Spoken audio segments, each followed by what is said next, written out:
Саха Республикатын главный судебный пристава Алексей Никифоров улустарга рабочий сырыңырор. Ол куддук салаятчы бүкүннерге илин эңер улустарга үлеләйті, таттыға болбут көрсүйі туғынан Ольга Тарабукина сюжетігер. Саха Республикатын главный судебный пристава Алексей Никифоров сырытын улус бахалыгын она солбиячыларын кытта көрсүйіттен сағалата. Манна улуска судебный пристав үлетін туғынан туа қанны кығылар бағаларын ыртыстылар, етенне бұйылғы сылға кирбет уларилар тұстарынан көпсетістілер. 15 января вступил в силу федеральный закон.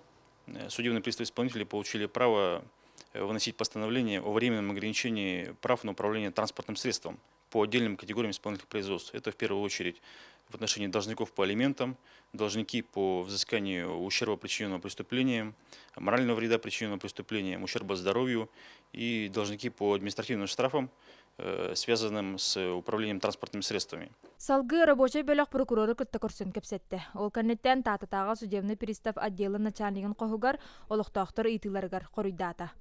Естяхтен билехтен багарар булахтна база данных исполнительных производствен ресурс бар, оны боллагана любой телефонтан, смартфонтан киренгит поиск ол банктан исполнительное производство набирает дата кытна сразу тахан келер, ол онна акытны солгутун Сурият онна хахан төрәбүкүтүн суриягат, отчоғына тоқ бар Россия дүнен естәх боларгыт көстен келер.